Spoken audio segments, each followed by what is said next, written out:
think we have any yogurt. No. And we are live. The yogurt box. Sorry, I'm negotiating with a small child about yogurt.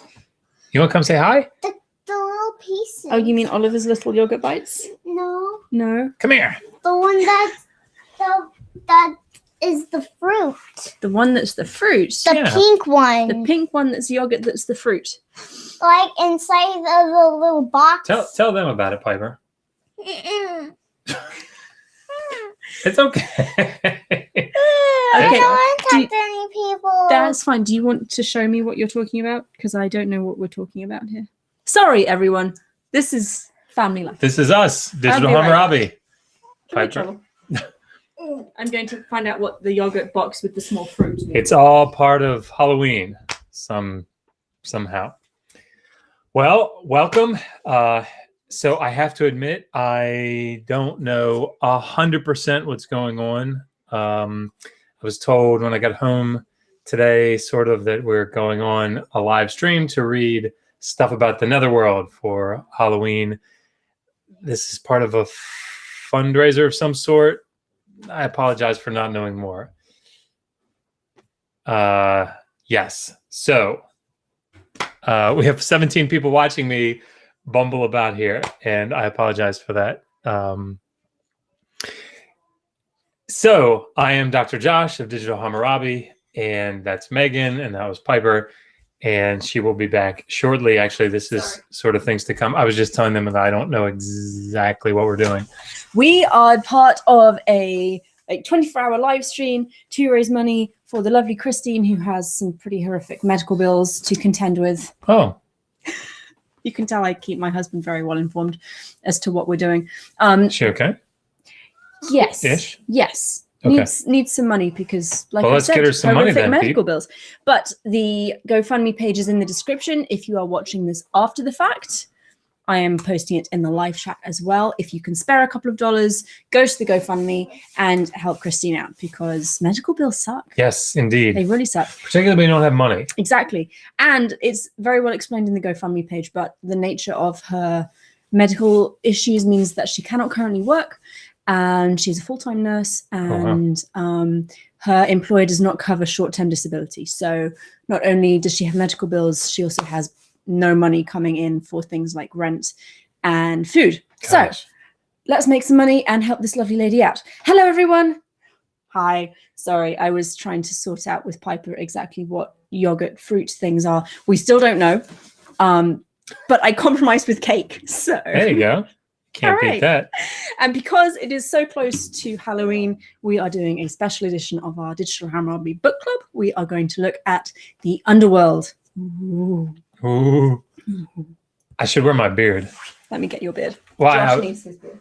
I was sort of saying that. No? Yeah, sure. I should wear my best and my big hat.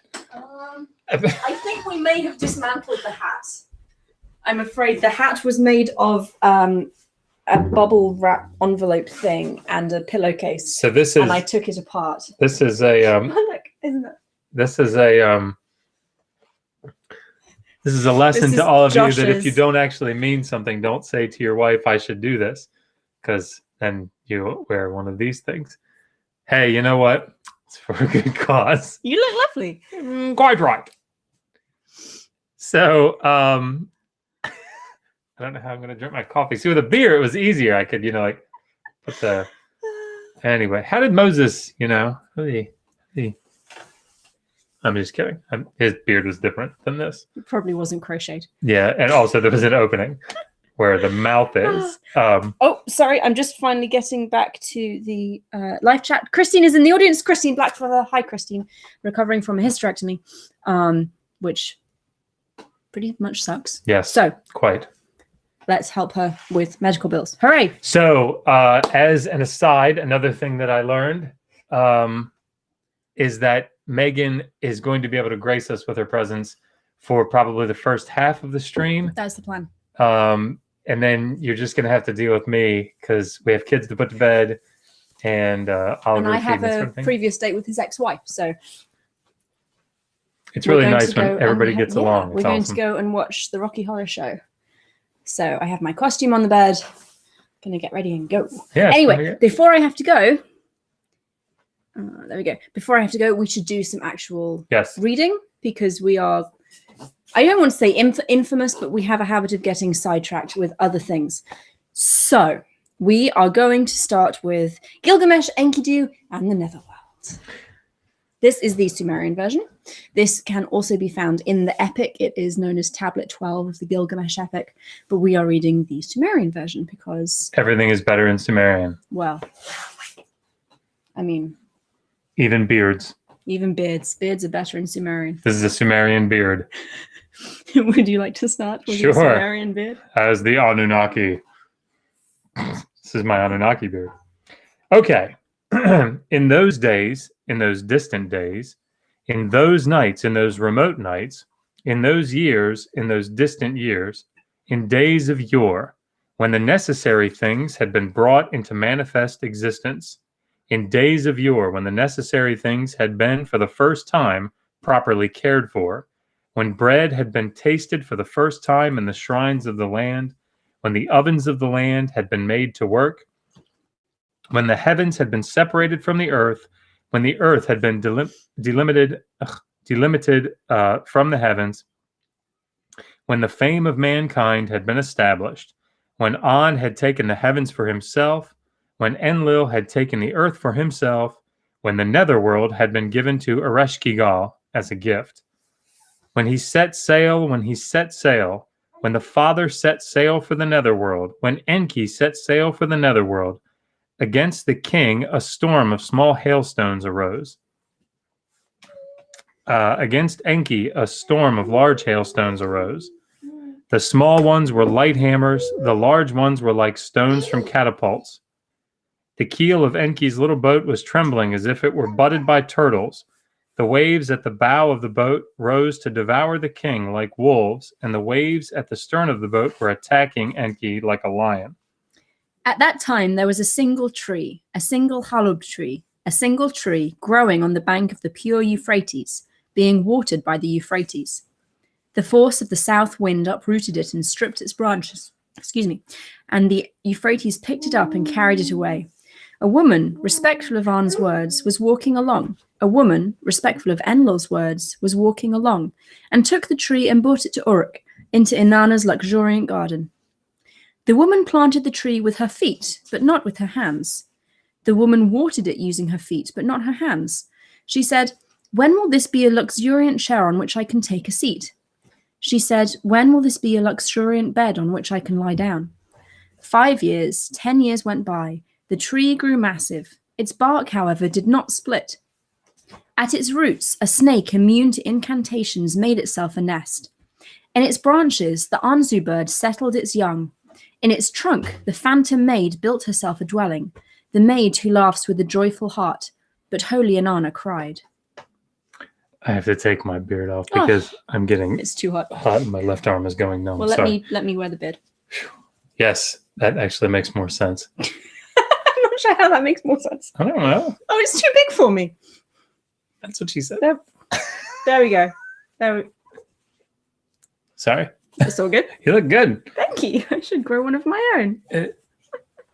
Yeah, maybe. Okay. It's one possibility. I just want to be open to ideas. Sorry, if I get hot, my MS starts to do fun things. So it's a baby. Anyway. Oh, the beard is completely fallen off. Sorry. No, you look good. There we go. Spooky Oliver. Ooh. Sorry. We get distracted by our son. Indeed. Okay, when dawn was breaking, when the horizon became bright, when the little birds at the break of dawn began to clamor, when Utu had left his bedchamber, his sister, holy Inanna, said to the young warrior Utu, "My brother, in those days when destiny was determined, when abundance overflowed in the land, when An had taken the heavens for himself, when Enlil had taken the earth for himself, when the Netherworld had been given to Ereshkigal as a gift, when he set sail, when the Father set sail for the Netherworld, when Enki set sail for the Netherworld, against the Lord a storm of small hailstones arose. Against Enki, a storm of large hailstones arose. The small ones were light hammers, the large ones were like stones from catapults. The keel of Enki's little boat was trembling as if it were being butted by turtles. The waves at the bow of the boat rose to devour the Lord like wolves, and the waves at the stern of the boat were attacking Enki like a lion. At that time there was a single tree, a single chalub tree, a single tree growing on the bank of the pure Euphrates, being watered by the Euphrates. The force of the south wind uprooted it and stripped its branches, and the Euphrates picked it up and carried it away. I, a woman respectful of An's words, was walking along. I, a woman respectful of An's words, was walking along, and took the tree and brought it to Uruk, into holy Inanna's luxuriant garden. It kind of just keeps going. It repeats the whole of that section. I'm not sure we need to repeat it. Okay. Oh, by the way, if you have questions, put them in the side chat. I will answer them if I can. I am drinking tea.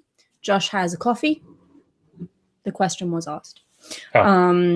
And I like big books, and I cannot lie. It's true. So yes, if you have questions, put in the side chat. Christy Santiago says their love for each other is palpable. Aww. We do love each other quite a lot. I can palpable it. You can palpable it. I love you. Anyway, that section that we just read kind of repeats with the boat and the tree and the boat and the tree. And then we find Gilgamesh. So. What, boy? Oliver is shouting at us. So, in its trunk, the phantom maid built herself a dwelling. I'm down. Oh, whoa. That was not expected. Whoa, buddy. There. In its trunk, the phantom maid built herself a dwelling. The maid who laughs with a joyful heart. But Oliver disagrees. But holy and in case you're wondering, this is why our live streams tend to be like after 7. Because much as I adore my son, he's very vocal. You have a very hairy chest. I do. Thank you. I've been cultivating it myself. Can I wear the beard to a stoning? Good reference. I could wear this to a stoning. Unfortunately, because it's a false beard made for my husband, it is too big for my face. So I would very quickly be exposed as a woman. Are there any women in here? No. But it's not my nose. It's a false one. Did they dress you up like this? I'll bit. But we did do the nose. But she's a witch. Anyway. But holy Inanna cried. In the matter which his sister had told him about, her brother, the warrior Gilgamesh, stood by her. He strapped his belt of 50 minas weight to his waist. 50 minas were to him as 30 shekels. Yeah, they were. He took his bronze axe used for expeditions, which weighs 7 talents and 7 minas in his hand. His axe. I don't think that's supposed to be a euphemism. I mean, I could be wrong. Just because he uses it to kill a snake. You know, that doesn't necessarily exclude it. That's true. So he takes his axe. He killed the snake immune to incantations living in its roots.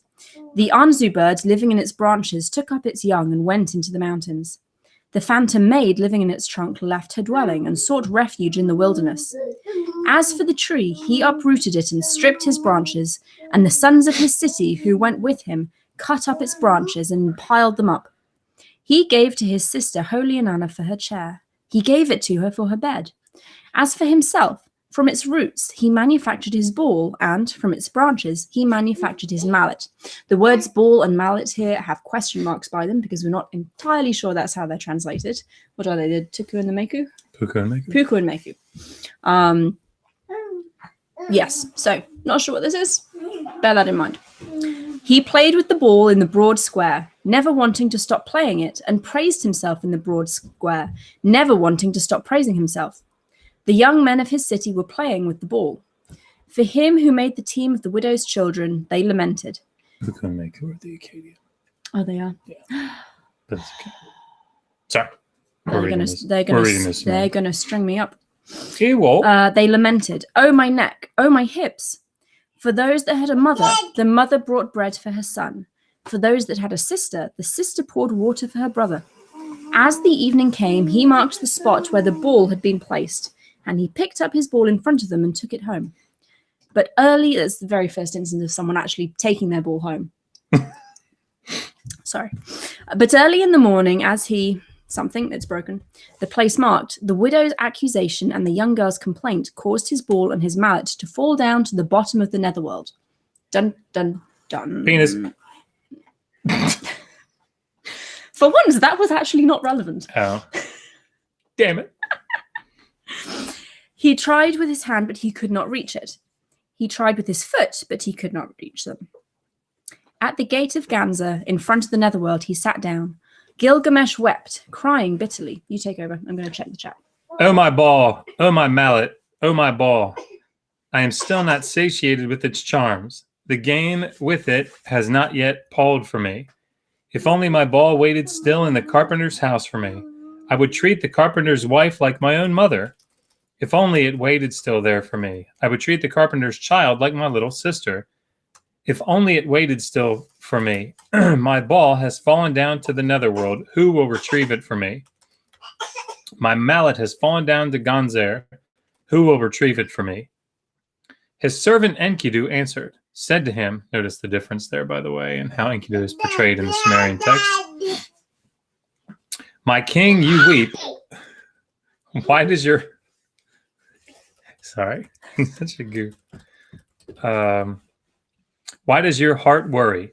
Today I shall retrieve your ball from the Netherworld. I shall retrieve your mallet from Ganzer. Gilgamesh answered Enkidu, if today you are going to go down to the Netherworld, let me advise you. My instructions should be followed. Let me talk to you. Pay attention to my words. Oh, buddy. He's very too sad. Hey, bless you. Oh. We have 32 people watching. You guys are awesome. Again, this is a fundraising stream. If you have just joined us, we are raising money for the lovely Christina, who has some pretty horrible medical bills to contend with. So the link is in the description and in the live chat. If you have a couple of dollars to spare, please go and donate. And like and subscribe. Also that. And look, I have a baby. And tweet this out. Yeah, I mean. Hi. I'm so nerdy. I apologize. Right. Okay. You should not put on your clean garments. They would recognize immediately that you are an alien. Uh-oh. It's the Anunnaki. Okay. It's not really the Anunnaki. You should not anoint yourself with fine oil from a bowl. They would surround you at your scent. You should not hurl throw sticks in the Netherworld, as one might do. I mean, I would. If I were going to go down to the Netherworld, I'd be throwing me some throw sticks. Sorry. Right. Those struck down by the throw sticks would surround you. You should not hold a cornelwood stick in your hand. The spirits would feel insulted by you. You should not put sandals on your feet. You should not shout in the Netherworld. Hey, shouty face. You should not shout in the Netherworld. You should not kiss your beloved wife. You should not hit your wife, even though you are annoyed by her. Good advice for life, really. I always forget these fun parts. You should not kiss your beloved child. You should not hit your son, even if you are annoyed with him. The outcry aroused would detain you in the Netherworld. She who lies there, Ninazu's mother who lies there, her pure shoulders are not covered with a garment, and no linen is spread over her pure breast. She has fingers like a pickaxe. She plucks her hair out like leeks. Enkidu, however, did not heed his master's words.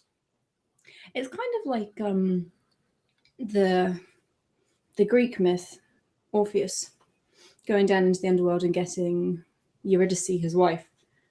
And as they're running out again, he says, "You can't look behind you." And she doesn't listen, and she looks behind and is lost forever. Does she turn into a pillar of salt? She does not turn into a pillar of salt. Because that would be bad. I mean, she might. It's been an awfully long time since I read the translation, but I don't think so.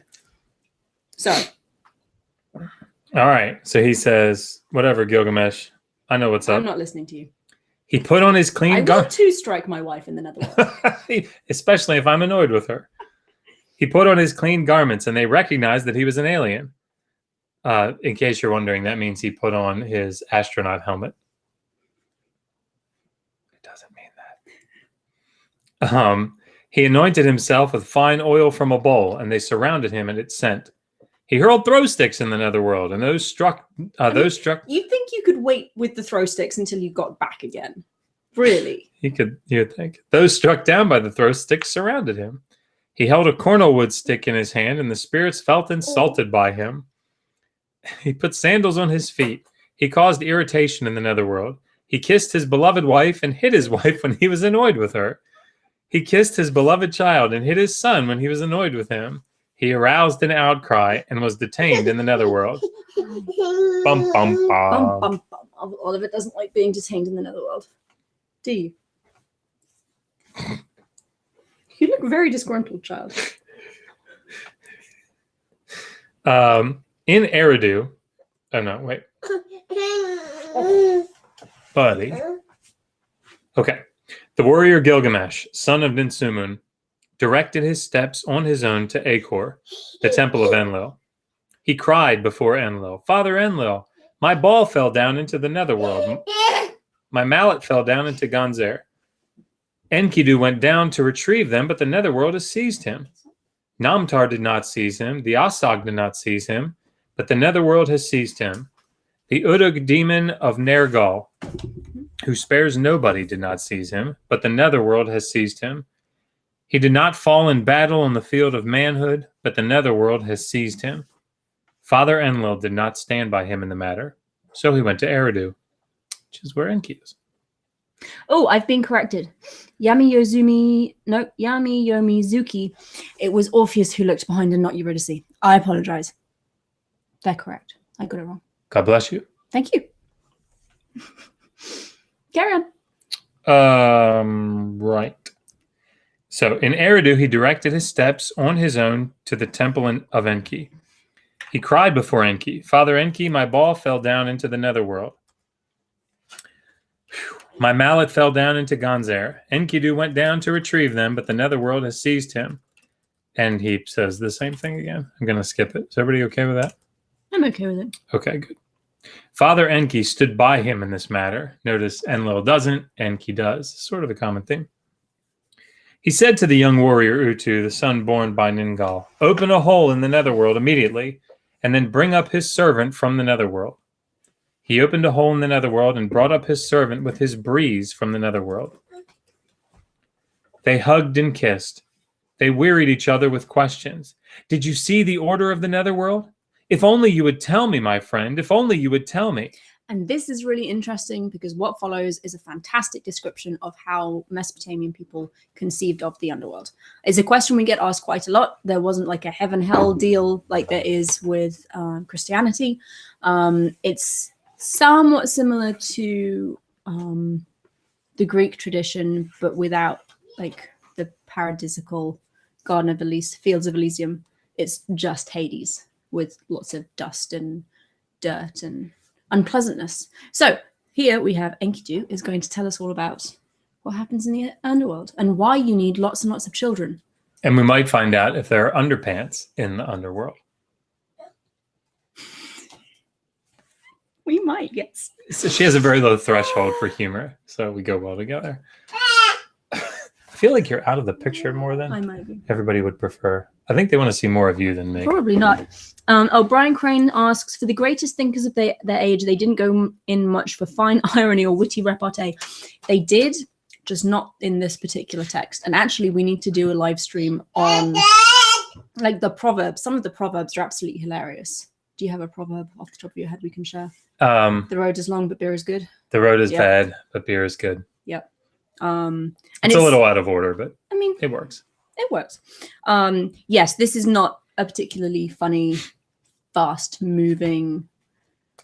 There's no beatboxing. There's no beatboxing. It's not in the same order as what's that awesome show that we used to watch with Big Mouth? Not that one. I mean, it's not like that either. Anyway, carry on. It'll come to me. All right, sir. Okay. Did you see the one who has? No wait. Okay, sorry, skipped a part there. Did you see the orge? Yes, sorry. If I tell you the order of the netherworld, sit down and weep. I shall sit down and weep. Which your heart rejoiced to touch is worms infest it like an old garment. Like of a crevice, it is full of dust. By the way, if you've never been to one of our book clubs before, often these texts have broken bits. Lots of dots, So you and see we those don't know what goes in dots? there. And Yeah, that means that the tablet's not preserved at that section. So we pause Yeah, because we we don't know what's in there. yeah, and we don't want to just throw stuff in there. No, So we just pause. very irresponsible scholarship. Yeah. Okay. It is full of dust. Alas, he said, and sat down in the dust. Did you see him who had one son? I saw him. Well, how does he fare? He weeps bitterly at the wooden peg which was driven into his wall. Did you see him who had two sons? I saw him. How does he fare? He sits on a couple of bricks, eating bread. Did you see him who had three sons? I saw him. How does he fare? He drinks water from a saddle water skin. Did you see him who had four sons? I saw him. How does he fare? His heart rejoices like a man who has four asses to yoke. Did you see him who had five sons? I saw him. How does he fare? It's the most boring conversation. I mean, look, you get somebody that comes back More from the sons netherworld. equals good, basically. Yeah. I mean, we really could have summed this up pretty quickly. This reminds me of that Office episode. 1 month, 2 months, 3 months, Dwight?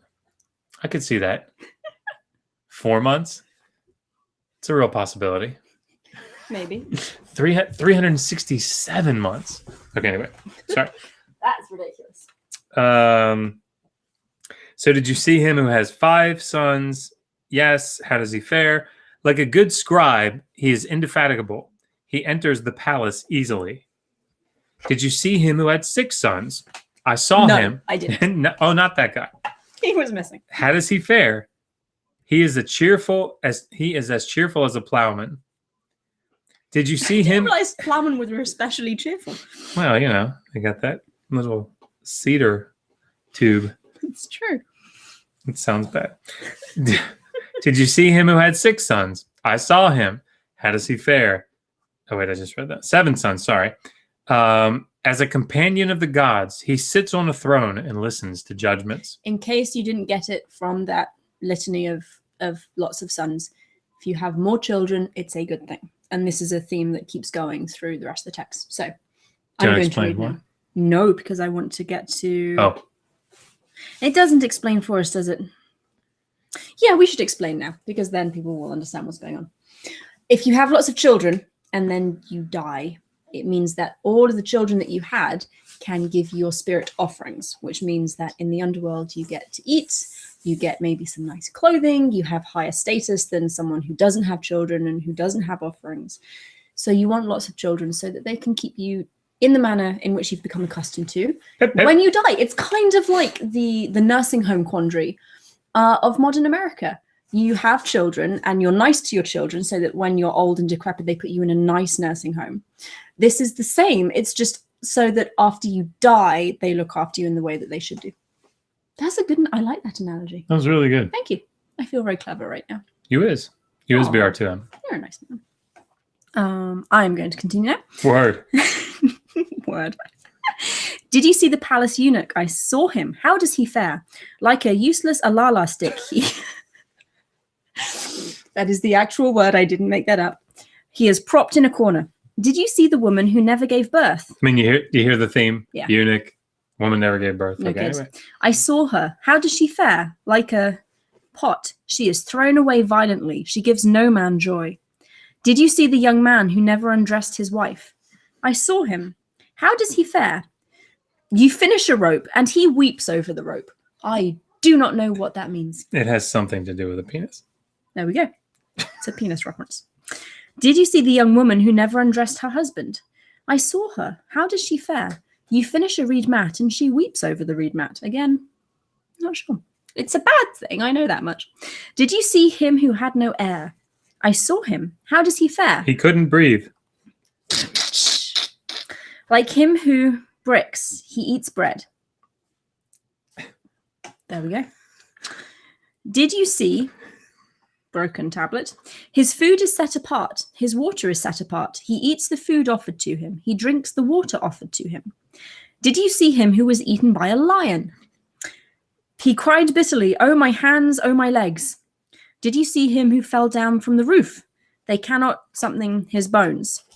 Humpty Dumpty, the world's earliest Humpty Dumpty. Did you see the leprous man? He twitches like an ox as the worm eats him. So this is also... it's not enough just to have lots of children. You also have to die in the appropriate manner, because apparently that has an impact on your state of being in the underworld. This is really a bad rap. Yeah. I mean, you don't have... the children thing, you have some modicum of control over. We'll do questions in a minute. If you have questions, put them in the live stream. If you are new here, hello. Nice to have you. We are doing a fundraiser for the lovely Christina, who is having some issues with medical bills at the moment. The GoFundMe is in the chat and in the description. Please go and donate and help her out. And if you haven't liked the stream, click that little thumbs up Definitely button. do that. And if you haven't subscribed, also do that. Promise it's worth it. Yeah, because at the moment you get to hear me talk a lot about sexual metaphor. I even say the word penis sometimes. A lot, actually. A lot, I do say. I mean, yeah. There's really no excuse for that. And you see her go a lot. you do it in a way that's not really weird. Mine was, I think that's cute. It's not quite seductive. I like it. I like it. Did you see him who fell in battle? I saw him. How does he fare? I got him. Okay. His father and mother are not there to hold his head, and his wife weeps. Did you see the spirit of him who has no funerary offerings? And this is what we were talking about earlier with all the children. I saw him. How does he fare? He eats the scraps and the crumbs tossed out in the street. So you don't have children. There's no one to give you funerary offerings. Sorry, I talk too fast sometimes and I stumble over my words. You have to eat what is just thrown out for you in the street, which doesn't sound terribly appealing. Did you see him hit by the ship's board when diving? This is very specific. How does he fare? Alas, my mother, the man cries to her as he pulls out the ship's board. Did you see my little stillborn children who never knew existence? I saw them. How do they fare? They play at a table of gold and silver, laden with honey and ghee. Did you see him who died? I saw him. How does he fare? He lies on a bed of the gods. Did you see him who was set on fire? I did not see him. His spirit is not about. His smoke went up to the sky. Oh, hi. That was my head. So, and there are some various different versions, but that's the bulk of it. So I'm going to take a break. If you have questions, put them in the live chat. We will do our best to answer them. Let us see. Shah Romebeams is asking, are all of these children from one woman, two women, or three, or so on? I don't know.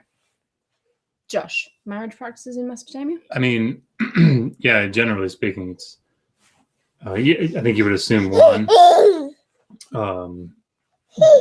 Because men were, generally speaking, it's argued free to engage in sexual intercourse outside of their marriage relationship, but because the marriage was considered obviously contractual, there were certain responsibilities that were due the wife.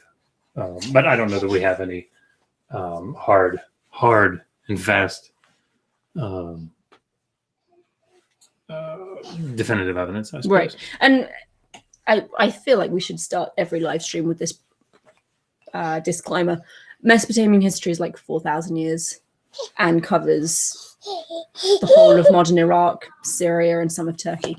So it's very difficult to make any general statements about things like marriage practices for the whole of Mesopotamia and the whole of Mesopotamian history. It changes. So say what we say, take what we say about Mesopotamia with that caveat. We're speaking very generally. Things fluctuate and change depending on the culture and the chronological period and all of this stuff. And I'm going to take the baby. Hi, stinky face. Oh, all right. Do you want to find the next text? Yes. So we are going to read. I have a little list here. That's not it. That is not it. There it is. Okay. Why don't we read Nergal and Ereshkigal? Sounds good. Yep. Yep. Beautiful. Okay. So that was a Sumerian text that we just read. If anyone's wondering, some people are about his helmet. He has a flat spot at the back here, and the helmet. He's also climbing up Mummy's shoulder. The helmet stops him from lying on it, so it stops it getting more flat, and also lets it grow and round out a bit. Also, Bless it looks you. really cute. So. Bless you. Yes. Bless you. Oh, bless you again. Okay. I'm just looking to see if we have questions. We have Tim Smith has contributed to Christina's fundraiser. Thank you so much. Thank you, Tim. Why does Andrew George have 2 first names? It's a conspiracy. It is a conspiracy. What if there were no sons but only daughters? That's a great question, and it's not actually addressed in the text, and I don't know. Yeah, that's a very unsatisfactory answer, I'm afraid. I do not know. Let's have a look. Oh, I don't think I can answer your question, Smitty. I'm sorry. That is confusing. Where is it? Oh.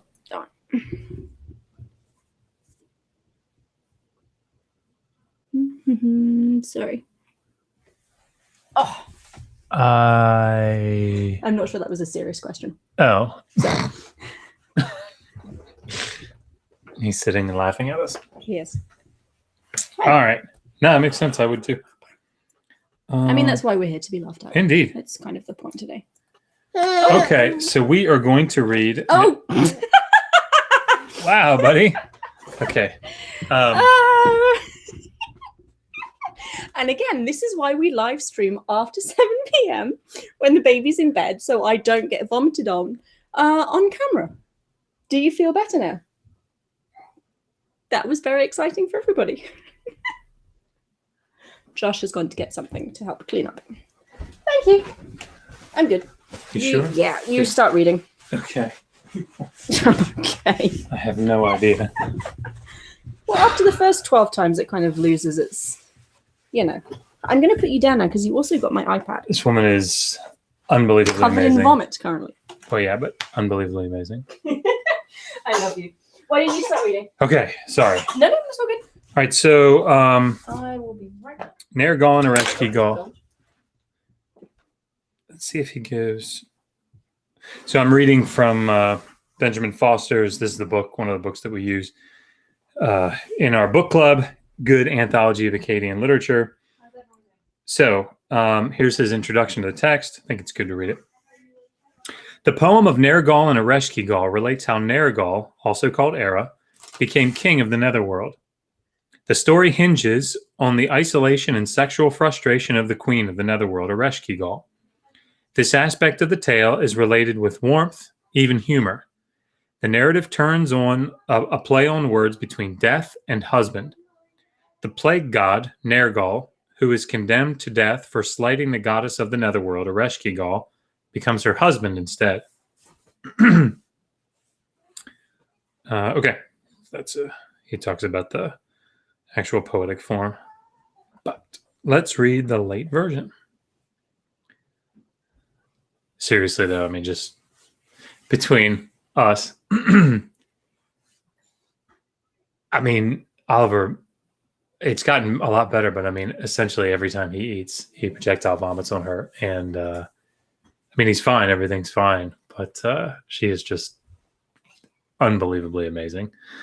Just amazing. Anyway, just thought everybody should know that. Maybe she'll watch this later. I mean, so, the huge thing that I was What were you saying? talking about, that wasn't you. That wasn't me. Did you just call me a huge thing? I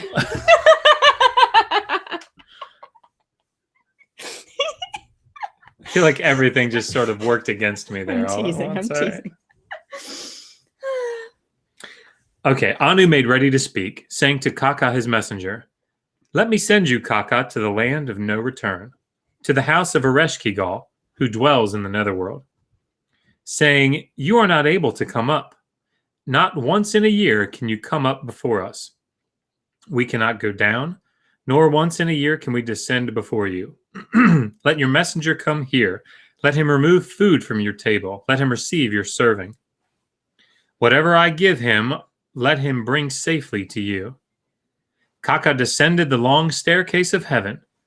When he reached the gate of Ereshkigal, he said, Gatekeeper, open the gate to me. Enter, Kaka, and may the gate bless you. He brought the god Kaka in the first gate, in the second gate, the third, fourth, fifth, sixth, seventh gate. He entered her broad courtroom. He knelt and kissed the ground before her. He straightened, stood, and said to her, Anu, your father, has sent me, saying you are not able to come up. Not once in a year can you come up before us. We cannot go down, nor once in a month can we descend before you. Let your messenger come here. Let him remove food from the table. Let him receive your serving. Whatever I give him, let him bring safely to you. Ereshkigal made ready to speak, saying to Kaka these words, Messenger of Anu. I mean, really, this is why we stream after he goes to bed. I think this whole live stream serves to illustrate our streaming schedule. He's very happy. These are happy baby noises. He's just joining in. I'm noticing. Oh, that's not a happy baby noise. I'm noticing that some of the spit up has made its way over to me, which is awesome. Oh, lucky you. I mean, I just got a little bit. I think you took a shower. Hang on, we have a couple of questions that we should probably deal with. Let me see. If I've missed your question, please repost it because I can't scroll all the way up. I understand from Irving Finkel that there are many, many tablets and not so many translators. Yes. Are you among those digging into the plethora of lonely ancient tablets? Digging in? Like, are we translating? Oh, yeah. I mean, my dissertation was an unpublished text. He is. I'm not. Several unpublished texts. I'm working with mostly completely published stuff. But you're doing a much broader analysis. My dissertation, which you can get on our website, digitalhammurabi.com. Yep, download it. You can download it if you're interested in. Which obviously Sumerian you are. linguistics. I mean, who isn't interested in that? It's fascinating. No, but seriously, because maybe you are, and you just don't know it. It's true. So I work with Sumerian literary and liturgical texts, and there was a city during the early second millennium called the city of Kish, and there were maybe 1,400 tablets that were excavated there in the early 20th century by a French archaeologist by the name of Henry de Juniac, which I'm sure I'm saying incorrectly in French. Can read French, but I can't say it. I can say the word French. I haven't been drinking, everyone. No, this is just coffee. This is just me. Coffee and sleep deprivation. Yeah, we've been up since 3. I didn't sleep so well last night. Yeah. I forgot what I was saying. My dissertation. Sumerian linguistics. So those tablets are very fragmentary, and they're written in. Many of them are written in a sort of sub-dialect of Sumerian. So there's regular Sumerian. Then there's a dialect called Emissal, which is fine speech, fine tongue. These are in Emissal, but they're written phonetically. So they're written as they sounded, not as they were actually spelled in Emissal. So nobody had really worked through them because they're really fragmentary and tough. And who wants to waste their time doing that? I do. This guy. So I did, and actually they were really interesting because they're these ritual laments, these lamentational liturgies, and actually I think it's really exciting. So I have an edition, partial editions of tons of them, and then a really good edition of one big one. So the answer to your question is he is working on unpublished material, translating texts that no one has translated yet. I am not. Oh, honey. Ow. Honey. Oh, sorry, we have another question. Well, not a question, but a comment that I really like, so I'm going to read it. Bo Sullivan, I'm a newbie. I'm deeply interested in the subject, and to see the way you play off each other while tending the family is comforting. Thank you. Like and subscribe. I think we're awesome. Also, if you want to learn Sumerian and Hebrew, we have videos where you can learn Sumerian and Hebrew. So check them out. Just seeing if we have more questions. I'm just shamefully plugging the channel. Sorry about that, everybody. John Kobu says, were you basically the first guy to read that dialect? No, definitely not. But so Emisal is the dialect, but I'm sure everybody knows this, but just in case, just in case somebody doesn't, when I said they're written out phonetically, if we spell in English the word dogs, D-O-G-S, right? But if you were to spell that phonetically, spell it as it sounded, you would spell it D-O-G-Z. Well, that's how they wrote a lot of these texts. And part of my dissertation was, number one, trying to figure out what the text said. And then two, which was challenging, obviously, in and of itself, but then trying to develop a set of rules by which they wrote these things out phonetically. And so it was actually, so in I guess in that sense, I was the first person to systematically go through those texts to try to develop those rules. And I was the first person to translate a lot of those little fragments. So, because you're awesome. I don't know about I'm that. going to put some children to bed. Yes. Okay. I will be back, people. Yeah. In a few minutes. But 2 of the 3 children need to go to bed. Yep. If you have questions for Josh, tag him so that he can see the bright orange thing pop up, because I'm not going to be here for a minute. And hopefully we'll get that monetization thing. Say goodnight, Oliver. Say bye. I love you. Say bye, Dada. I love you. Say bye, Dada. So then you guys can hit the super chat, which makes it really big and green, and then I can actually really see it. Yes, impossible to miss, but I will try to catch it. Okay. And if the girls want to come in and say goodnight, that'd be awesome. Okay. If they want, maybe they're too shy. I don't know. Anyway. I don't know if you can hear that, but it's awesome. Ereshkigal made ready to speak. So the messengers come down with the message, hey, send somebody up so that you can partake in the feast that we're having, because you're not allowed to come up, we're not allowed to come down. Saying to Kaka these words, messenger of Anu our father, who has come to us. I hope all is well with Anu, Enlil, and Ea, the great gods. I hope all is well with Namu and Nanshe, the pure gods. I hope all is well with the husband of the mistress of heaven. I hope all is well with Ninorta, mightiest in the land. Kaka made ready to speak, saying to Ereshkigal these words, all is well with Anu, Enlil, and Ea, the great gods. All is well with Namu and Nanshe, the pure gods. All is well with the husband of the mistress of heaven. All is well with Ninorta, the mightiest in the land. Kaka made ready to speak, saying to Ereshkigal these words, may all be well with you. Ereshkigal made ready to speak, saying to Namtar, her messenger, these words, Namtar, my messenger, let me send you to heaven, to Anu our father. Namtar, go up the long staircase of heaven, which actually we found out from Mr. Sitchin is the steps going up to a spacecraft. It's not. By the way, I'm putting a video together. It's we're getting closer. I have a couple projects I'm working on, but we're getting closer to putting our Sitchin video evaluation of the 12th planet together. So stay tuned for that. Oh, I need to keep watching the chat. Have you ever read Salmon Kramer? Yes. Anunnaki the One. Yes, Kramer, we've read lots of stuff. Sorry.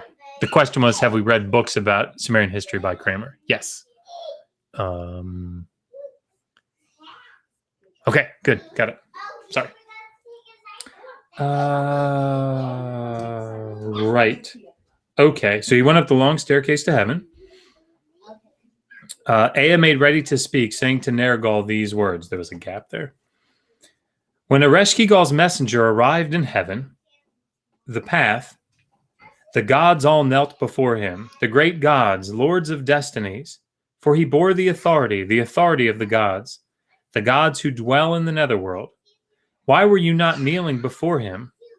I kept winking at you, but you were affecting not to be aware. Your eyes were looking at the ground. Sorry, that was a little fragmentary. Nergal made ready to speak, saying to Ea these words, "Let me proceed. What you said, I will twine it double." Okay, now we're past a bunch of the broken bit. Here we go. When Ea heard this, he said to himself, "Let me bring it about that I send." Ea made ready to speak, saying to Nergal these words, "Wayfarer, do you wish to go on your mission with just a thorn in your hand? Go down to the forest of sisu trees, cut down sisu, whitewood, cedar, cut off aromatic and evergreen branches." He went down to the forest of sisu trees. He cut down sisu, whitewood, and cedar. He cut off aromatic and evergreen branches. He made a throne of Ea, the leader. In imitation of silver, he colored with gypsum. In imitation of lapis, he colored with faience. In imitation of gold, he made multicolored with cobalt and potash. The work was complete, the throne done. Then he, Ea, summoned him to give him instructions. "Wayfarer, if you wish to go, take to heart whatever instructions I give you. When you arrive there, when they bring you a chair, do not proceed to sit upon it." So when he goes down to the Netherworld. Okay. "When the baker brings you bread, do not proceed to eat it. When the butcher brings you meat, do not proceed to eat. When the brewer brings you beer, do not proceed to drink. When someone brings water for your foot bath, do not proceed to wash your feet. When she goes in to bathe and puts on her garment, she will let you see her body. You must not become aroused as man and woman." So there's a gap. "To the Netherworld, land of no return, Nergal set his mind. To the gloomy house, seat of the Netherworld, to the house that no one leaves who enters. To the road whose journey has no return, to the house whose entrants are bereft of light, where dust is their substance and clay their food. They are clothed like birds in wings for garments. They see no light, but dwell in darkness." The gatekeeper made ready to speak, saying to Nergal these words, "I shall take back report concerning the wayfarer standing at the gate." The gatekeeper went into Ereshkigal to say these words, "Mistress, a certain wayfarer has come to us. Who will identify him?" Then there's a break. And there's a question, maybe?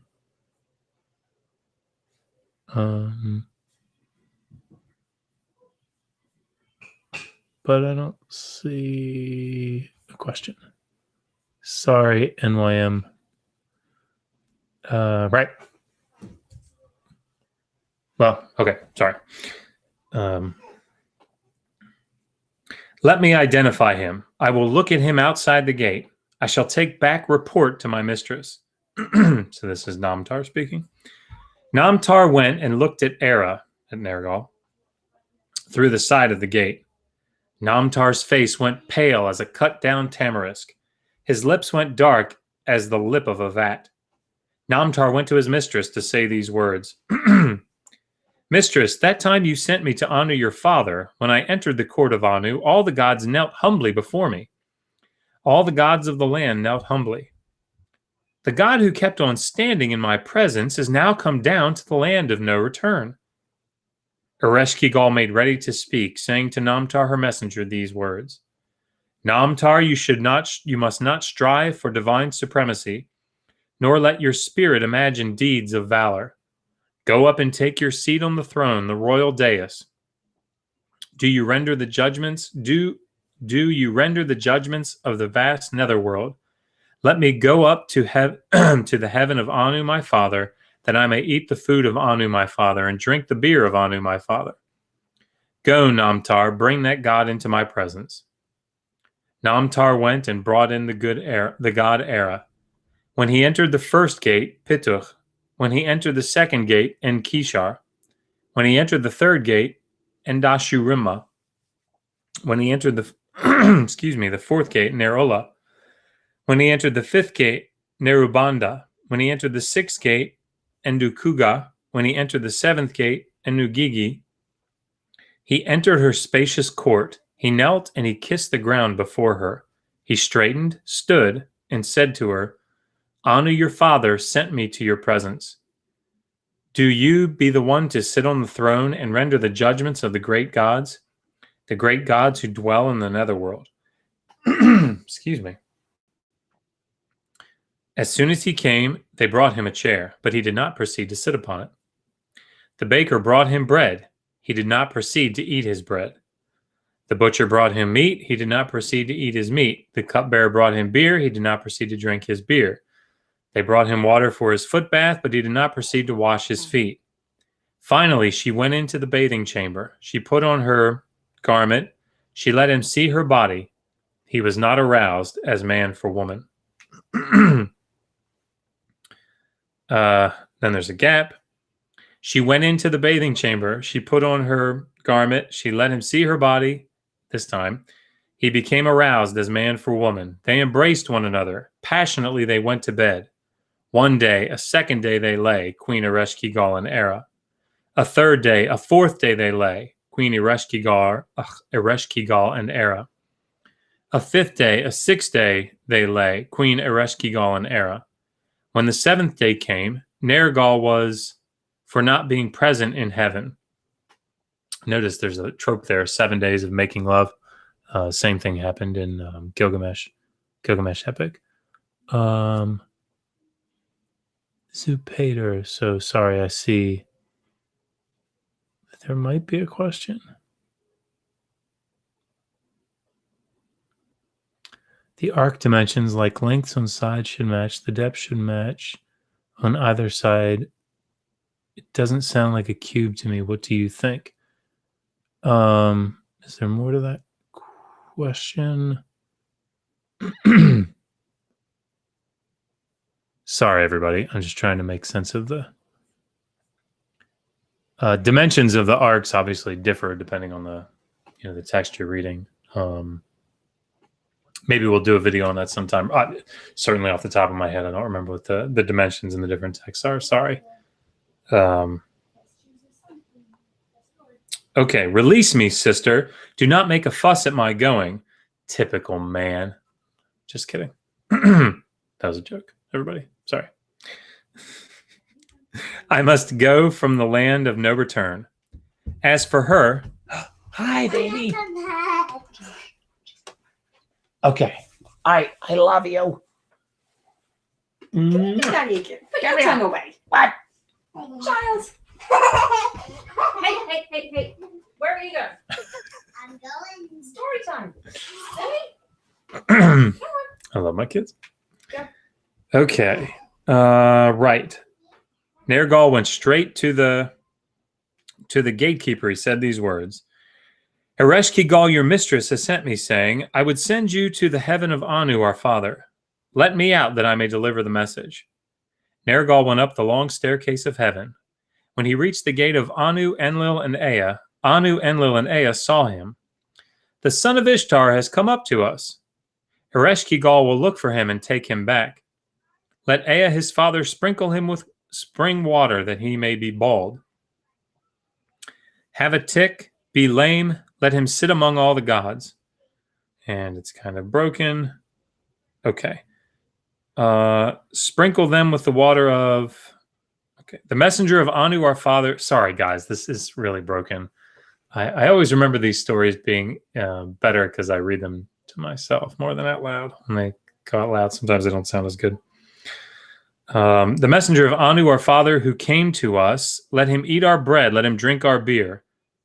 Namtar made ready to speak, saying to Ereshkigal, his mistress, these words. The messenger of Anu, your father, who came to us, made off before daybreak. Ereshkigal let out an anguished wail. She fell from her chair to the ground. She got up from the ground, her eyes raining tears. Her tears ran down the sides of her nose. Era, my voluptuous lover, I had not had my fill of his charms, but he left me. Era, my voluptuous lover, I had not had my fill of his charms, but he left me. Namtar made ready to speak, saying to Ereshkigal, send me to honor your father. Let me seize that god. Let me fetch him to you. Ereshkigal made ready to speak, saying to Namtar these words. To Anu, Enlil, and Ea, and say as follows. Since I was a young girl, I have not known the play of maidens, nor have I known the frolic of little girls. The God whom you sent, he has had intercourse with me, so let him lie with me. Send me that gold that send me that gold that he may be my sorry. I thought it said gold. There's a bracket there. Probably not even going to get it right. Anyway, there's a bracket. Can you see that? Anyway, I thought it said gold. It says God. But I'm thinking, man, send me that gold. But it's not as funny as it sounded funnier in my head. And then I'm just going to keep reading. Sorry. Send me that God that he may be my husband and spend the night with me. Boy, this stream is a lot different, I think, when Megan's here. According to the authority of the lower regions and the great netherworld. You guys are very patient. Thank you. I shall raise up the dead to devour the living. I shall make the dead outnumber the living. By the way, you hear this trope. This is something that goddesses say, when they're very angry. Anyway. Up went Namtar, the long staircase of heaven. When he reached the gate of Anu, Enlil, and Ea saw him. Why are you come, Namtar? Your daughter sent me, saying, since I was a young girl, I have not known the play of maidens, nor have I known the frolic of little girls. That God who sent you, he has had intercourse with me, so let him lie with me. Send me that God that he may be my husband and spend the night with me. Am I defiled, impure? Can I not render judgments for the great gods who reside in the netherworld? If you do not send that God according to the authority of the lower regions and the great netherworld, I shall raise up the dead to devour the living. I shall make the dead outnumber the living. Ea made ready to speak, saying to Namtar these words. Namtar, come into the court of Anu. When he came into the court of Anu, all the gods knelt humbly. The gods of the land knelt. He went straight to the first one, but did not see that God. He went straight to the second, a third, but did not see that God. Remember, they sprinkled the water on him to make him bald, so that he wouldn't be recognizable. Okay, Namtar went to speak to his mistress. My lady, in the heaven of Anu, your father, where you sent me, my lady, there was a certain god, bald, with a tick, lame, sitting among all the gods. Go, seize that god, fetch him to me. She's not fooled. Ea, his father, has sprinkled him with spring water, so he is bald, has a tick, is lame, is sitting among all the gods. Up went Namtar, the long staircase of heaven. When he reached this, if this were a play, this would be action-packed, going up and then back down, and then up, Back down, and then back down. I am really boring. That's what I've learned from this while you were gone. I doubt that. Like all of the joy was sucked out of the room when you left. All right. Your daughter sent me, saying, seize that god, fetch him to me. Namtar, come into the court of Anu, look for him and take him. He went straight to the first, but did not see that god. He went straight to the second and third, but did not see that god. He went to the fourth, fifth, but did not see that god. He made ready to speak, saying to Ea, Namtar the messenger who has come to us, let him drink water, bathe, anoint his body. Then there's a gap. Let him not rest away. Era, I shall make you go. I shall kill you. It's broken. All the authority of the great netherworld shall I grant to you. When you go from here, you shall carry the throne there. Broken, broken, broken. Nergal took the word of Ea to heart. He something and readied his bow. Down went Nergal the long staircase of heaven. When he reached the gate of Ereshkigal, gatekeeper, open the gate to me. The gatekeeper hung up his something at the gate and would not allow him to. The second one of the gate hung up his. Okay, and it goes through the gates. He entered her broad court, approached her, and burst out laughing. He seized her by her Coiffure. Her hair. That was not for your benefit. Oh, Josh. I didn't know what it meant. He pulled her from the throne. He seized her by her locks, something his arousal. They embraced one another. Passionately, they went to bed. With his penis. Is that how you want? You want me to pull you down by your hair? No, that would not go well for That would not go well for anyone.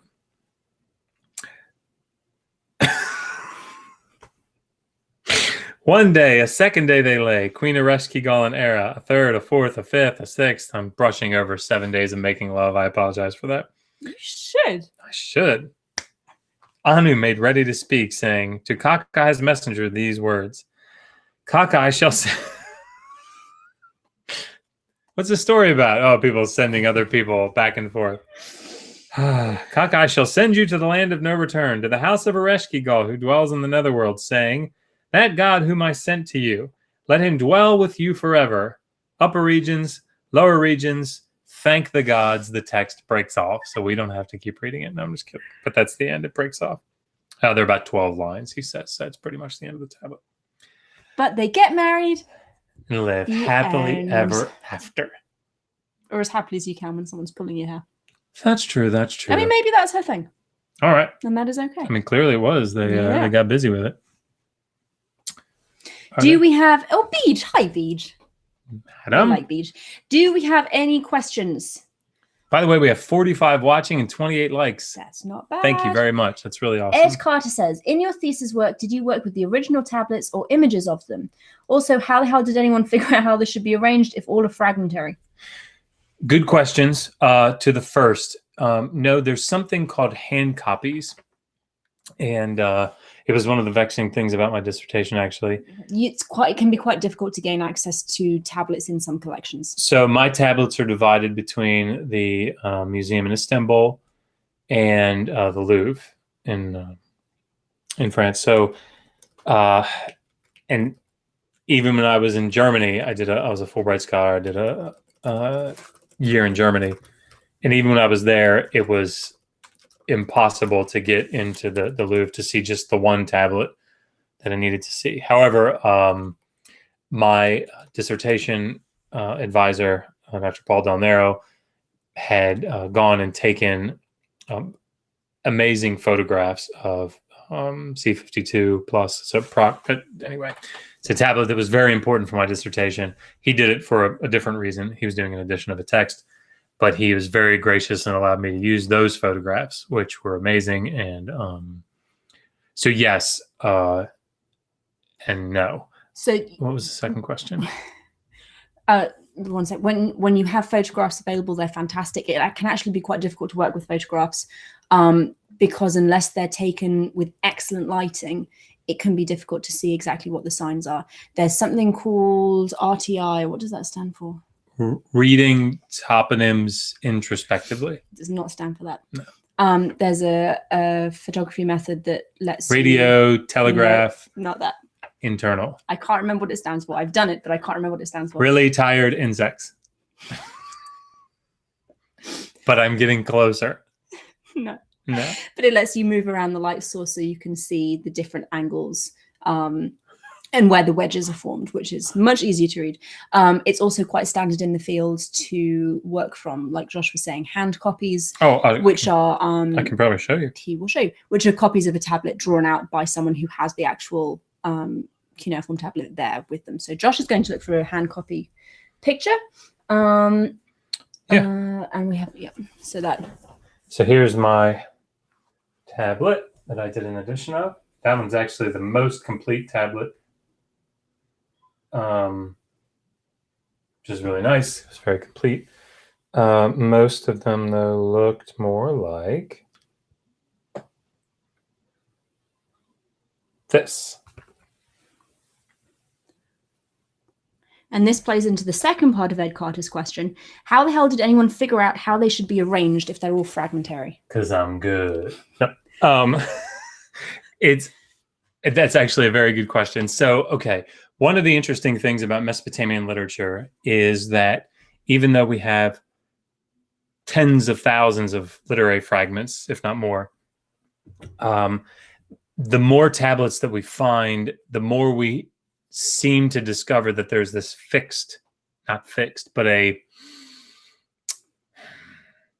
we tend to find more and more copies of the text that we already have copies of, right? So it seems like, in other words, you would expect to find more and more literary text, different literary text, but we don't. We tend to just find more copies of things we've already found. Like a basic set of text. Which is great, because if you have one myth in a really fragmentary state, and then you find another tablet with the same myth on, possibly with a different fragment of it, or it overlaps slightly, or it's just a complete text. It can really help you fill in the gaps. It's basic textual criticism, right? If you've watched any of my videos on textual criticism of the Old and New Testament, it's the same basic principle. You get all the copies together and you create what they call a score. So you say this tablet, let's say these 5 tablets have lines 1 through 10 of the Epic of Gilgamesh. You mark this one tablet 1, tablet 2, tablet 3. Usually it's much more complicated than that. But say tablet 1, line 1 reads this. Tablet 2, line 1 reads this. Tablet 3, line 1 reads this. And you have them all on top of each other like that. So you can see all the variations. You can see the variations. You can fill in broken bits. But you can also, if we're reconstructing one tablet from many fragments, that can be done. Obviously, you have to have all the fragments. You have to recognize that they go together. But it's a little bit like a jigsaw puzzle. And I think that... And you can do it. It can be done. And it would be sort of like this. If you found an old piece of papyrus and it said on there, "Our Father who art in Greek," obviously, you would go, I know what that is, right?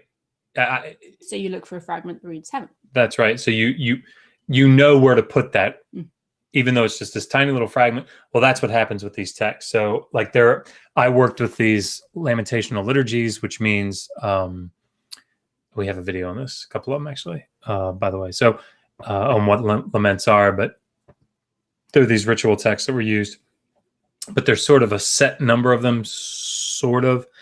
And so you could kind of find a fragment and say, oh, this is probably part of this lament. So you could kind of line it up that way. Anyway. Another question. Sorry. Do you find any parallels in other Near Eastern texts that illuminate the idea of paradise as mentioned in the Bible?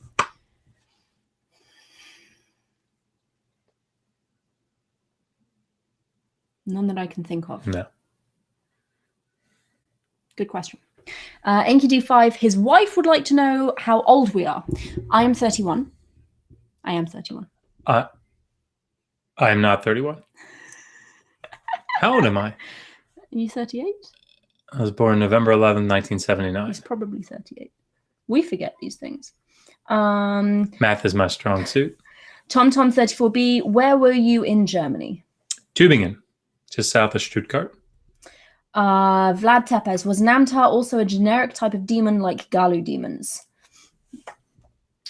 I think he's a person by himself, isn't he? Yeah, so the Gala demons are sort of this impersonal band. They're the Gala demons are the ones that go and find Dumuzi. They're the ones that escort Inanna out of the Netherworld. They're bad. But Namtar is Namtar is not a class of demon. He's an individual figure. Anunnaki the One, Dr. Josh, do you have at hand any information regarding the Ginzar texts, the Underworld, other than Henry's works you read? Henry. I do not know who you mean by Henry, sir. Where are you reading that? Sorry. Oh, Gonzer. Yeah.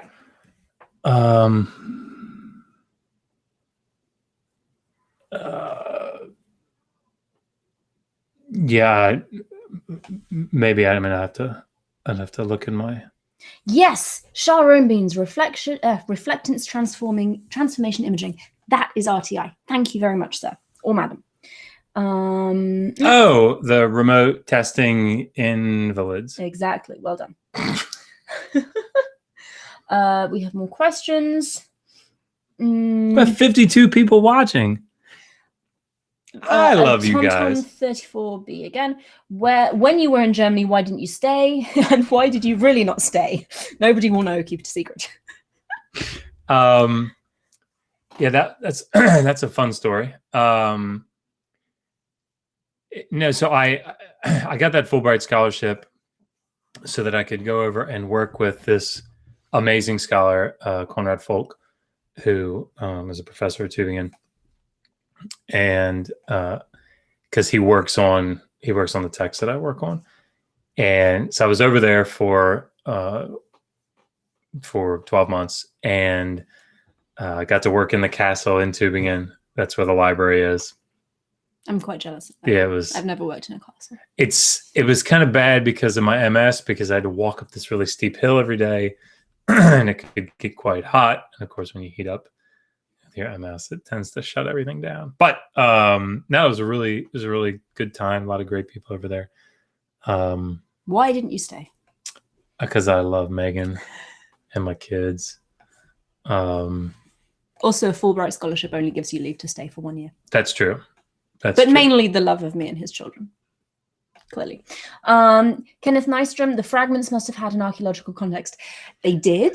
They're not always recorded. No. Especially like 18th, 19th century archaeological practices. Not always fantastic. Okay, so like I dug in Syria for a summer with Professor Glenn Schwartz, who is unbelievably amazing. And we dug at the site of Mara. And just, I guess it was about an hour and a half east of Aleppo. And, you know, when we were excavating, you know, these more modern excavations, you know, you go down very slowly. You look for things. Every time you come down on pottery, you note where it is. You say this is on this side of this wall or this side of that wall. When you come down on a wall, you clear it. You know, take a little chisel. It's a gosma, it's a pick. And right, you get all that. Anyway, then you photograph it. Everything's very carefully done, right? Not so much in the past. My text, Dejuniak, we have a picture that he drew, and it looks like it's from about 5,000 feet, right? And you like the temple area is maybe this big. And then he says, I found... There's an arrow. There's like a little sort of circle over here. Over here somewhere. I found the tablets sort of over here, right? So you don't know if they were in a rubbish pit or in a room somewhere or in foundations. Hi. Oh, she's okay. going potty. Then in our bathroom, because our bathroom is superior, clearly. The British, when they dug... So this is a site of Kish. When the British dug a few years later... they report that they were a little more precise. They dug a 5 meter by 5 meter by the length of the tell of the mound trench. And they said they come were from in here there somewhere. So that's really specific, guys. Thank you. Well, there you go. Yes. More questions.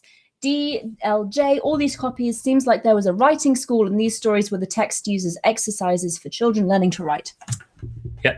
That's right. So scribal education is particularly when you think about Sumerian texts, particularly in the early second millennium, scribal education was the reason, ostensibly, that we have the so many copies huge of the explosion. Same texts. So the city of Nippur, for example, we have a mid-18th century house that was discovered called House F.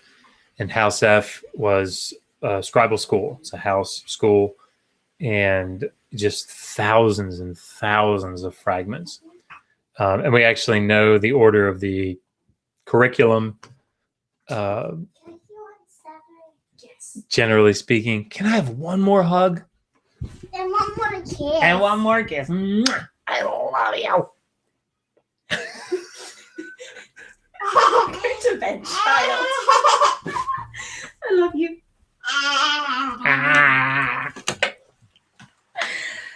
Let's bring it back to something more serious. Right. So they started off by using large lentils. They're lentil shaped. Is a tablet type. Yeah, it's sort of shaped like that, and they're large wedges that were sort of ill written. They're practicing signs. They're practicing syllables, and then they move on to tablets that have. They're divided in half. They're divided in half on the front, and the left-hand side is really pretty script that you can tell is written by the instructor as a model, and then on the right is the student's attempt. And if you turn it to the side, you can see that right side is thinner. sometimes it's being very thin, rubbed out because they so can practice. And then they wet it and smooth it out and then try it again. On the back is a section of text that they had already memorized before. So anyway, Yes, is basically the answer. Geordie Weeds, what is your regular streaming schedule? I'm completely in love with you guys. Such a wonderful dynamic. Thank you. Well, like and subscribe. We don't have a regular streaming schedule per se. It is, though.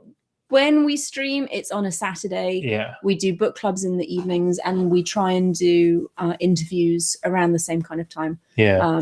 So Saturdays. We do have a calendar up on our website, digitalhammurabi.com.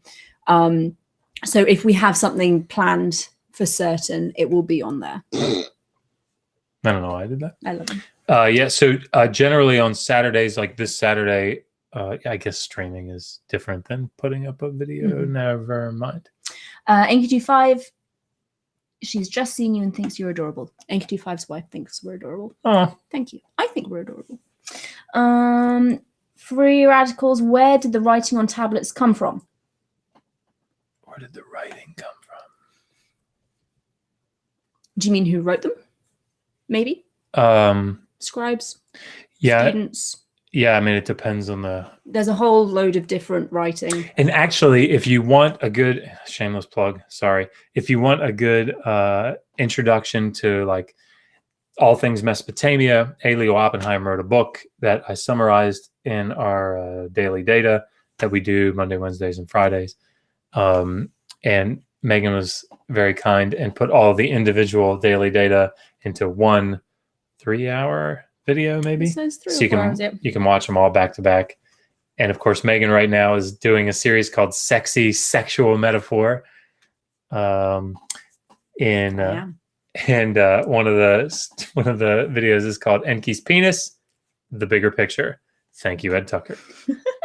Sharon Beans, with the story you just read, are there more recent stories copied from it? More recent stories copied. Do you mean like with the Gilgamesh epic, we have older versions and then it's copied into a new complete? If so, text? No. So the one that I read is the late version, the first millennium version. There's a Middle Babylonian version of that story that Foster actually has. It's not as well preserved, so I read the later one. A lot of these stories have that sort of dynamic where you have, it's copied down through the millennia, particularly the second and the first millennium. Yes. Tim Smith, Josh, you have MS. Yes. Yes, he does. Oh, I thought it was like a declarative statement. Josh, you have MS. In case you were wondering. Yes, I do. I have MS. Oh, sorry. Siri has decided that we were talking to her. I was not talking to Siri. The Delicious Plum. That's a great name, by the way. Thank you. You have MS. Incredible. Thank you for sharing your time with us, YouTubers, and curious about archaeology and anthropology. We're both very happy. Very happy to do this. Yeah. Anunnaki the One. Can you enlighten me where I can find the missing books of Ahikar? Yep, that's one. The Wise about his youth. I have all his collections, though, but that missing text. I can. Yeah, I'll have to. Can you email me that question at digitalhammurabi@gmail.com, or leave a comment on this, or is it easier? It's probably easier to email me. Okay, there we go. Let's see. It's a good question. Mm-hmm. Oh yes, live. Tim Smith, please mention your cause. We are live streaming to raise money for the lovely Christina Blackfeather. She's in the chat. Say hi, everybody. Who has some rather high medical bills that need. I'm not sure what we're doing. That she needs some help with. The GoFundMe is in the description and in the live chat in several places. I've just posted again. Please click through. If you have a couple of dollars spare, donate. We would all really, really, really appreciate it, especially because Christina is unable to work right now and her job does not provide short-term disability. And as I remember, and I think as she said in the stream, her husband also has MS. So his work schedule is a little bit up and down as well. So help us out. Donate some money to lovely Christina. Indeed. Let me see if we have more questions. What you're saying is 4,000 years from now, we will be reading grammar lessons from grade schools. Probably.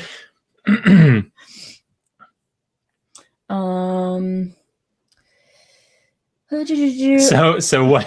Sorry, what you will see 4,000 years from now is people will believe that there was a ritual where we said, "Baby shark, dee." You're amazing. Anunnaki the One, where did you learn my ancestors' language? We both learned at the Johns Hopkins University. Josh got his PhD from there, graduated 2017. Yep. I am still there. I will be graduating within the next couple of years. It is really cool to have Anunnaki the One here, by the way. It's cool to have somebody from... Smitty, who timed me out and why? No idea, sorry. Wasn't us. What is your off-the-hip opinion on the Romulus mysticism versus the Jesus mysticism? I don't have one because I am not up to date with what's being spoken about. Yeah, I would say when it comes to issues of New Testament mythicism, like that was not... that wasn't my field when I studied New Testament. I did different things with the New Testament text. So because I was a very strong evangelical, I was in seminary. So issues of, the Richard Carrier or mythicism sort of thing would have been, of course that's wrong. So sorry. Yeah. Not very helpful there. Yeah. Sorry. John Kobu, are you planning to do a Learning Akkadian video series after the Sumerian is finished? Yeah. There we go. He's also currently writing a Sumerian grammar. So, hooray! Yeah. Tyler Durden, how long until we see a gritty cinematic universe version of ancient Mesopotamia? Are you guys doing any film consulting you can't tell us about? We have actually had a couple of emails from a filmmaker about religion, and I replied once, and I have a half-written email in my inbox that's been there for like 3 months, so I really need to get on it and respond. They want her to play opposite Bruce Willis in Die Hard 9, whatever's in ancient Mesopotamia. It's a live free or die with Nebuchadnezzar. That's what it's going to be called. You know what? These things sound better in my head and probably should stay there. Sorry. John Kobu again. Since you mentioned not working in Assyriology, what are you working in? Yeah, I have a job in construction, which it's cooler than what it sounds like. It means he gets to come home and actually be here when the kids get off the school bus. It's what makes this channel so nice. And like doing things with Skylar on his channel or the Non Sequitur show or going with Shannon Q. Because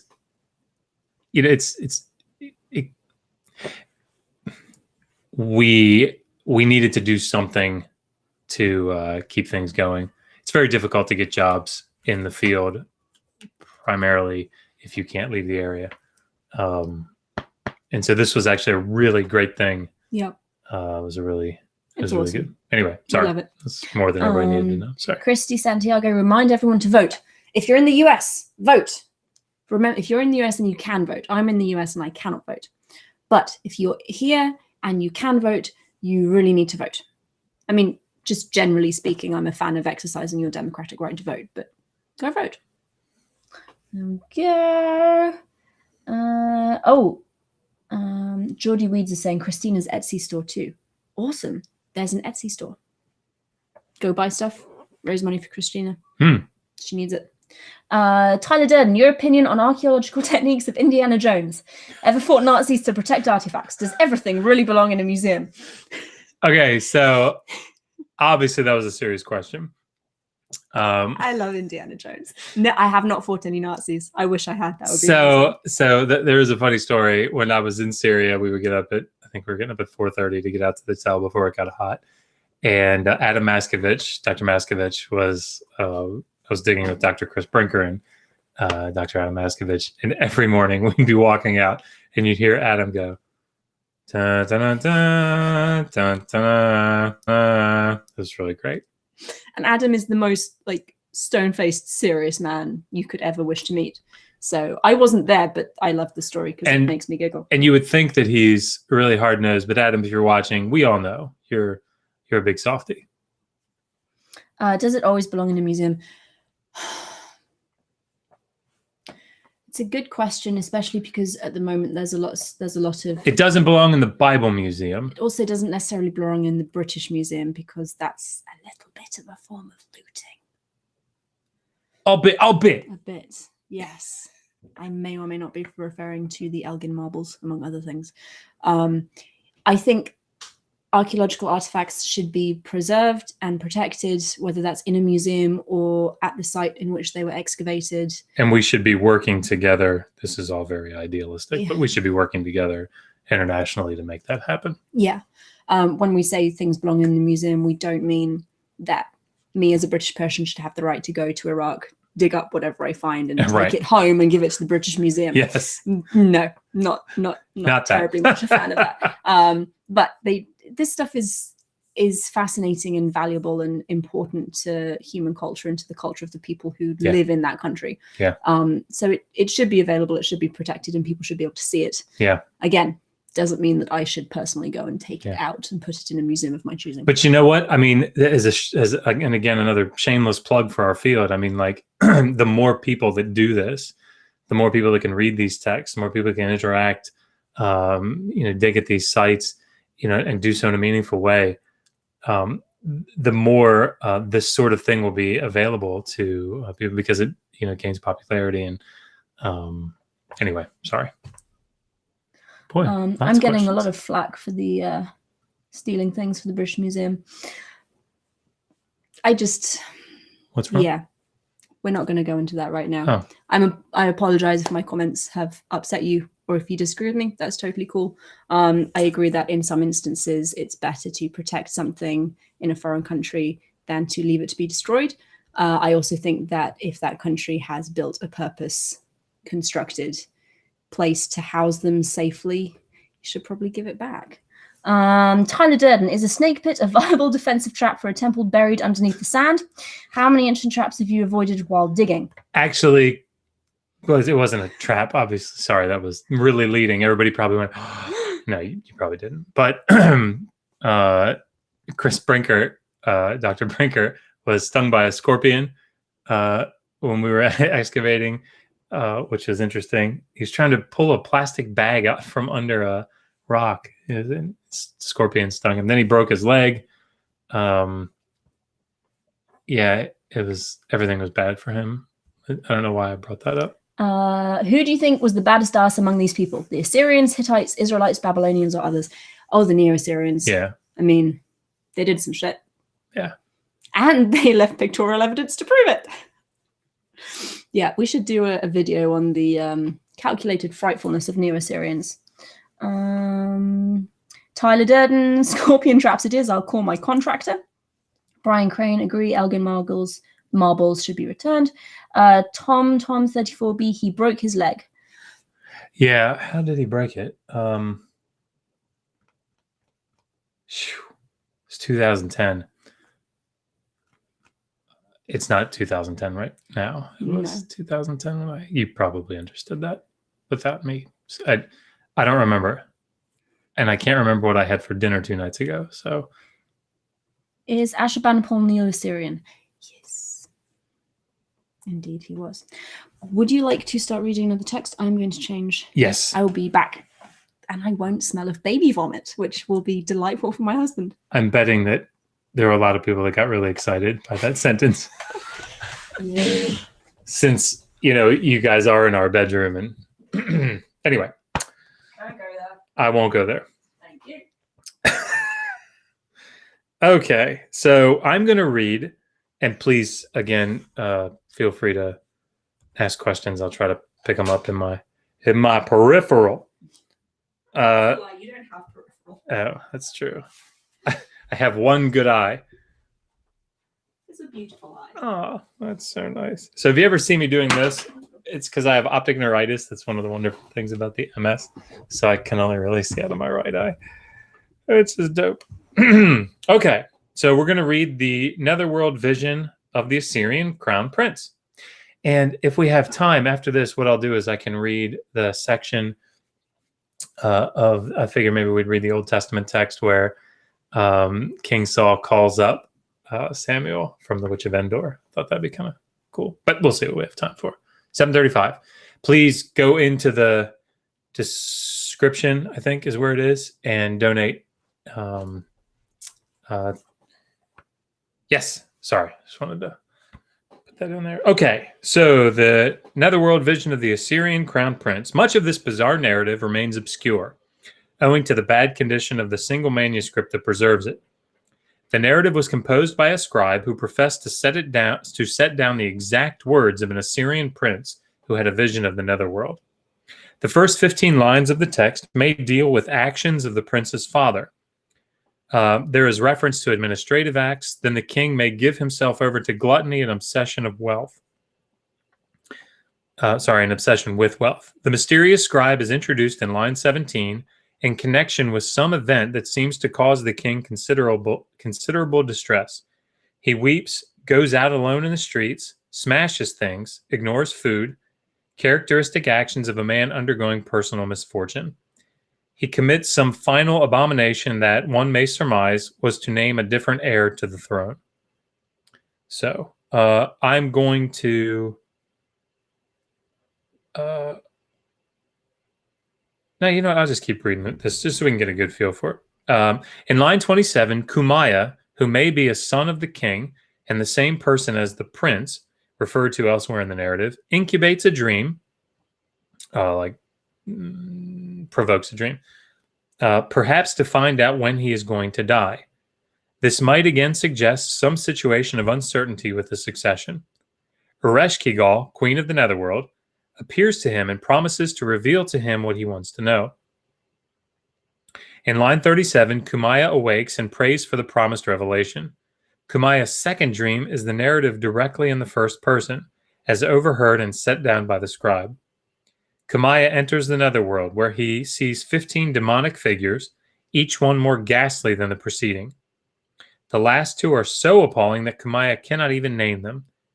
Next, he sees a dark human figure wearing a red cloak, and finally Nergal himself, who grabs him by the hair to kill him. The warrior god Isham intercedes. Remember, Era and Isham are a pair.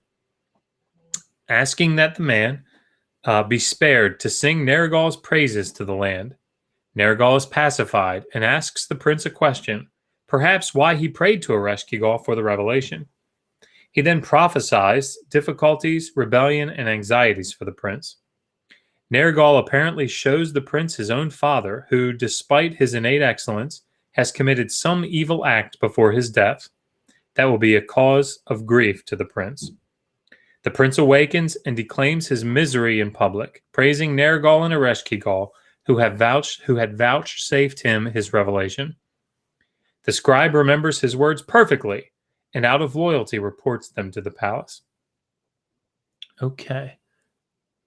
So Anunnaki, the one asks, would like a book of history of my King Ashurbanipal. I have it on PDF. Oh, you're asking if we would like it. Yeah, email me the name. That'd be interesting. Thank you. Okay, I'm going to skip down because it's sort of broken. But then there's this dream section. So we kind of know the outline of the story. I'm going to skip down to the end, though, or to the second half. Ereshkigal appeared in a dream in the middle of the night and said to him, I have regard for your very first offering. So remember, they incubate the dream. They're trying to figure something out. I will surely hear your prayer. I will surely reveal to you what you desire. By command of my great divine mouth, you may interpret dreams, but I myself will not answer you the meaning of the sign. Why did you turn to me and Shamash? Kumaya awoke and moaned like a dove, saying, my earth, my earth. He wept and the dream. Again he prayed, entreating Ereshkigal before Nergal, king of the Netherworld, her spouse. Were his tears flowing down. Your substitute, the teeming peoples, whom they made to bow down, I destroyed. You opened to me a secret. Kumaya lay down and was seeing a vision of the night. I saw his terrifying splendor. I saw Namtar, courier of the Netherworld, who issues decrees. A man stood before him. He was holding his hair in his left hand. He was holding a sword in his right hand. Namtartu, his female counterpart, had the head of a protective spirit. Her hands and feet were human. Death had the head of a dragon. His hands were human, his feet. Evil spirit had a human head and hands. It was wearing a crown. Its feet were those of an eagle. With its left foot, it trod upon a crocodile. Hi. You are gorgeous. You are lovely. I'm very lucky. Sorry. Anything? I don't know. I read the Anunnaki one, Oh, cool. which is very nice. Aluhapa had a lion's head, 4 human hands and feet. Upholder of evil had the head of a bird. His wings were opened as he flew to and fro. He had human hands and feet. Take away quickly, boatman of the Netherworld, had the head of Anzu, 4 hands and feet.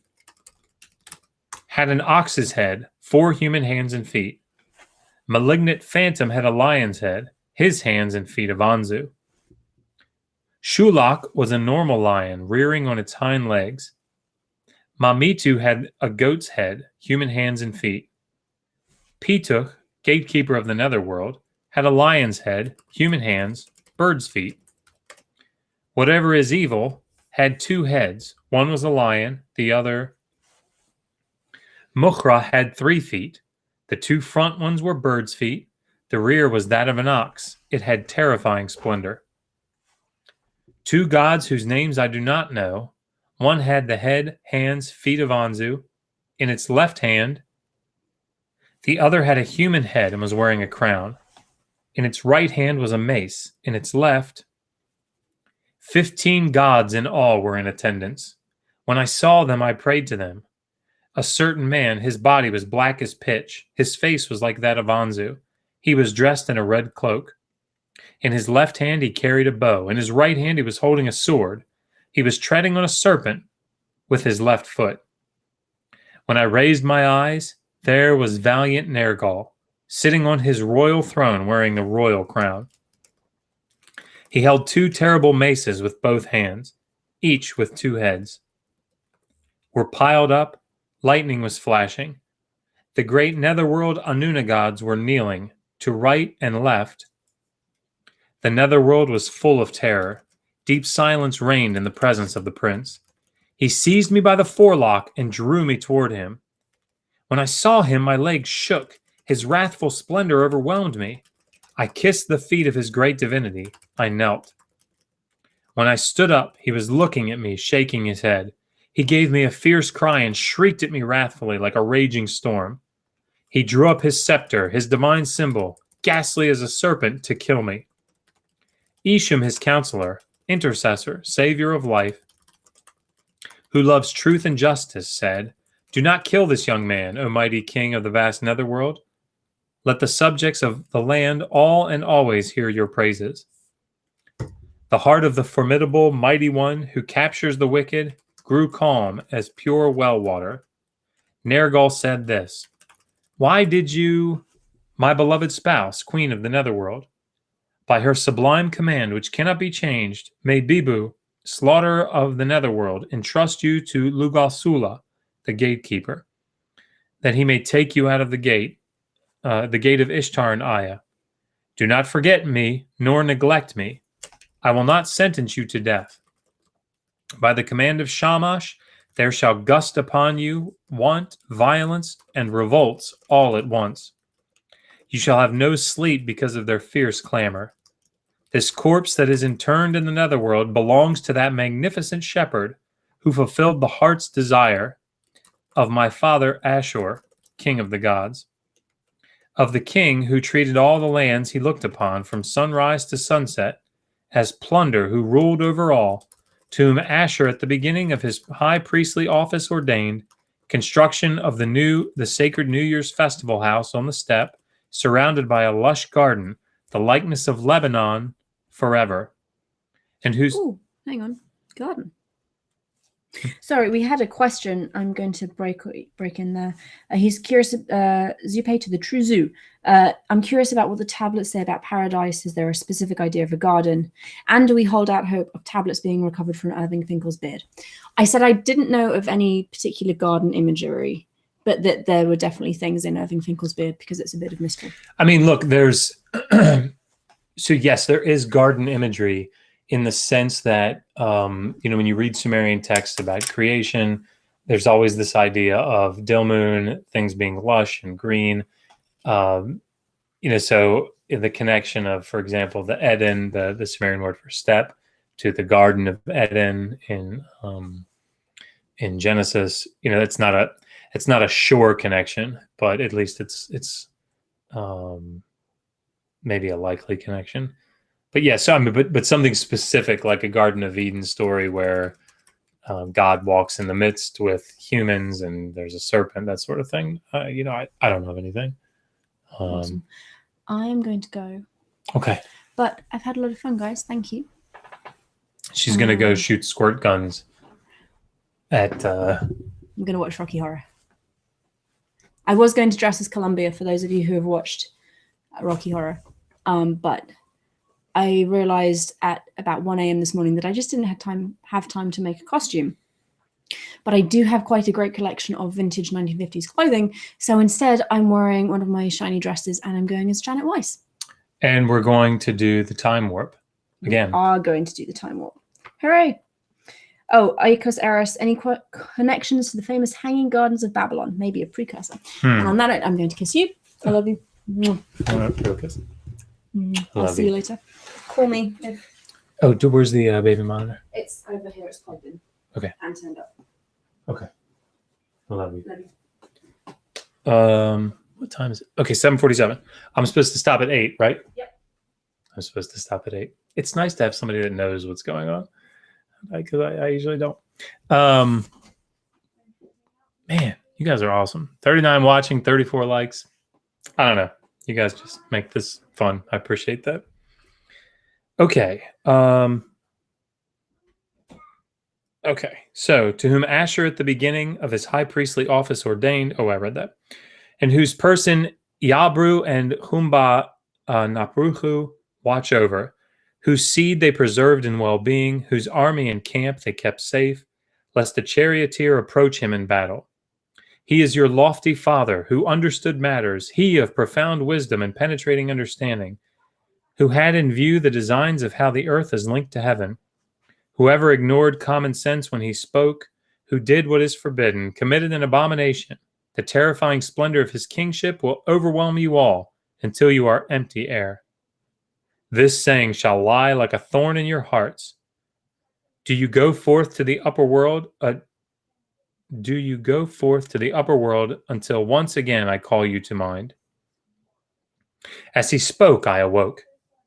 Like a young man who has shed blood, who wanders alone in a swamp, whom a pursuer has overtaken and his heart is pounding, or like a lusty young boar mounting his mate, with innards as well, who lets out wind at his mouth and behind. He cried out a lament, saying, "Woe is me!" He darted out to the street like an arrow, and scooped up dirt from alley and square in his mouth, all the while setting up a frightful clamor. "Woe, alas! Why have you ordained this for me?" He was shouting in front of the subjects of Asher, praising in his pain the valor of Nergal and Ereshkigal, who had stood forth to aid the prince. As for him, the scribe who formerly had accepted a present, who assumed his father's post, with the astuteness that Ea bestowed upon him, he took those words of praise to heart, saying to himself, "Lest disloyalty bring me to harm, I shall always do what commanded." So he went and reported it to the palace, saying, "This shall be my protection from evil." All right. Okay, so that's the end of the vision of the Assyrian prince. Now, it's always nice to just have her to say, "Can you talk for a second?" Let me find First Samuel. Actually, I can. Yeah, I'll just do it. Right. I'm going to find, so that we can kind of round out our ancient Near Eastern thing here. Okay, I'll just do it here. We will read about the Witch of Endor. So I'm going to 1 Samuel. Just make sure. Yep.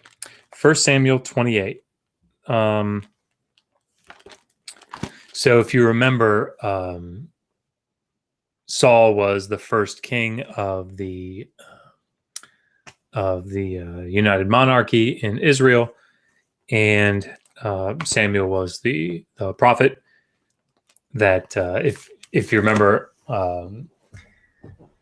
God instructs Saul to go and to kill the Amalekites and to completely wipe them out.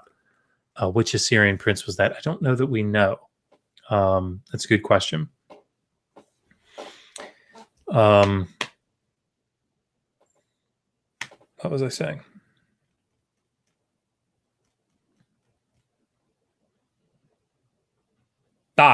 Samuel, right? So, sorry. So he's supposed to go and he's supposed to wipe out the Amalekites, completely kill everybody. And of course, when he comes back, Samuel says, "Why didn't you obey the Lord?" And he says, "Of course I did. What are you talking about?" And he says, "Why do I hear the bleating of sheep in the background?" So at that point, it turns out that Saul hasn't actually killed everybody. He's saved Agag the king and some of the sheep and all these other things alive. And anyhow, this begins the downward spiral, essentially, of Saul in the text. Of course, David is the one that is anointed king in his place. And things start to go really badly for Saul, and Samuel dies. And this is the story of Saul sort of losing direction and needing some help, wanting some help. And so he goes to great lengths to do something that he shouldn't do. And he has a seance. So 1 Samuel chapter 28. Now it happened in those days that the Philistines gathered their armies together for war to fight with Israel. And Achish said to David, "You assuredly know that you will go out with me to battle, you and your men." So David said to Achish, "Surely you know what your servant can do." And Achish said to David, "Therefore I will make you one of my chief guardians forever." Now Samuel had died, verse 3, and all Israel had lamented for him and buried him in Ramah, in his own city. And Saul had put the mediums and the spiritists out of the land. So it was a bad deal if you were a medium or a spiritist. Then the Philistines gathered together and came and encamped at Shunem. So Saul gathered all Israel together, and they encamped at Gilboa. When Saul saw the army of the Philistines, he was afraid, and his heart trembled greatly. And when Saul inquired of the Lord did not answer him, either by dreams, or by Urim, or by the prophets. Then Saul said to his servants, "Find me a woman who is a medium, that I may go to her and inquire of her." And his servants said to him, "In fact, there is a woman who is a medium at Endor." So Saul disguised himself and put on other clothes, because, of course, the king has been putting all the spiritists and witches and stuff out of the land. So he's got to disguise himself. So she'll actually interact with him. And he said, "Please conduct a seance for me and bring up for me the one I shall name to you." Then the woman said to him, "Look, you know what Saul has done, how he has cut off the mediums and the spiritists from the land. Why then do you lay a snare for my life to cause me to die?" And Saul swore to her by the Lord, saying, "As the Lord lives, no punishment shall come upon you for this thing." Then the woman said, "Whom shall I bring up for you?" And he said, "Bring up Samuel for me." When the woman saw Samuel, she cried out with a loud voice. And the woman spoke to Saul, saying, "Why have you deceived me? For you are Saul." And the king said to her, "Do not be afraid. What did you see?" And the woman said to Saul, "I saw a spirit ascending out of the earth." So he said to her, "What is his form?" And she said, "An old man is coming up, and he is covered with a mantle." And Saul perceived that it was Samuel, and he stooped down his face to the ground and bowed down. Now Samuel said to Saul, "Why have you disturbed me by bringing me up?" And Saul answered, "I am deeply distressed, for the Philistines make war against me, and God has departed from me and does not answer me any more, neither by prophets nor by dreams. Therefore I have called you, that you may reveal to me what I should do." Then Samuel said, "So why do you ask me, seeing the Lord has departed from you and has become your enemy? And the Lord has done for himself as he spoke by me. For the Lord has torn the kingdom out of your hand and given it to your neighbor, David. Because you did not obey my voice, but obey the voice of the Lord, nor execute his fierce wrath upon Amalek. Therefore the Lord has done this thing to you this day. Moreover, the Lord will also deliver Israel with you into the hand of the Philistines. And tomorrow you and your sons will be with me. The Lord will also deliver the army of Israel into the hand of the Philistines." Immediately Saul fell full length on the ground and was dreadfully afraid because of the words of Samuel. And there was no strength in him, for he had eaten no food all day or all night. And the woman came to Saul and saw that he was severely troubled, and said to him, "Look, your maidservant has obeyed your voice, and I have put my life in your hands and heeded the words which you spoke to me. Now therefore please heed also the voice of your maidservant, and let me set a piece of bread before you, and eat, that you may have strength when you go on your way." But he refused and said, "I will not eat." So his servants together with the woman urged him, and he heeded their voice. Then he arose from the ground and sat on the bed.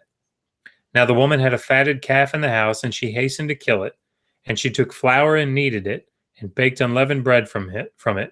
And she brought it before Saul and his servants, and they ate. Then they rose and went away that night. So, pretty cool stuff, I think.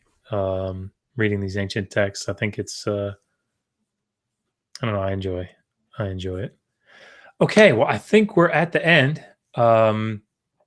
Guys, I really appreciate you watching, all of you, and I appreciate all the likes. We have 41 people watching. We have 35 likes. We've had some people donate, which is fantastic. Please do so. It's obviously for a wonderful cause. Really help.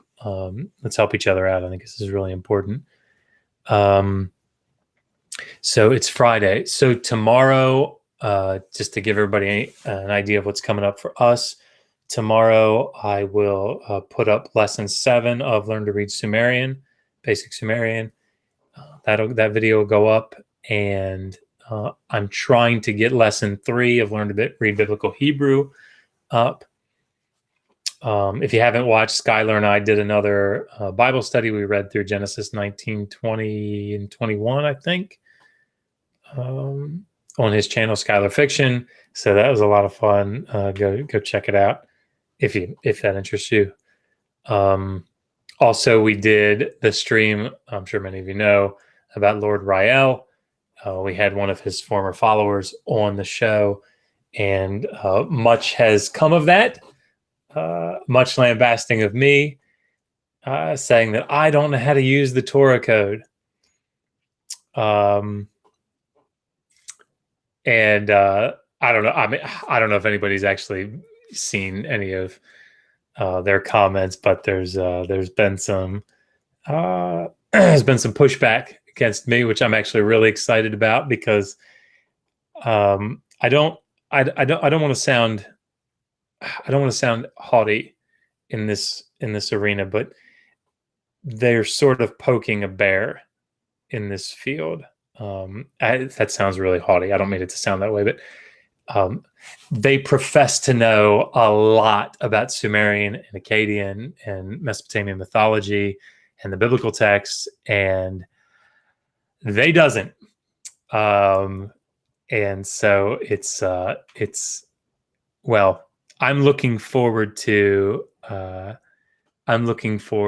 going back. Apparently, one of them has, if anybody knows what I'm talking about with Lord Rael, this guy that believes he's revivified spirit of Jesus, spirit of God, spirit of Enlil, actually is what it is.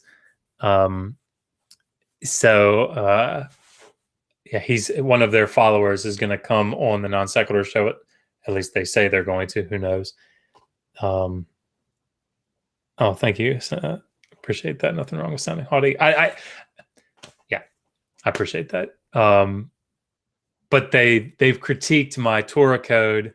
If you don't know the Torah code, it's total bullshit, right? I mean, like total bullshit. You can go buy the software program and do this Torah code. But anyway, but the Torah code says that, or the Bible code, whatever you want to call it, says that Jay Bowen is the Messiah, right? Of course, which is nonsense, but it's just to show them that you can find anything in there. And so they pushed back and said, there's actually this other Hebrew word that he didn't tell you about that comes right before it, which means shameful. It's a shameful thing, is Jay Bowen. It's just so exciting because come at me with your Hebrew challenge. I gladly accept. I did a little bit of work early this morning, and I am just really excited to drop some bombs. I have some bombs. It's going to be a lot of fun. I enjoyed this too much. Anyhow, okay.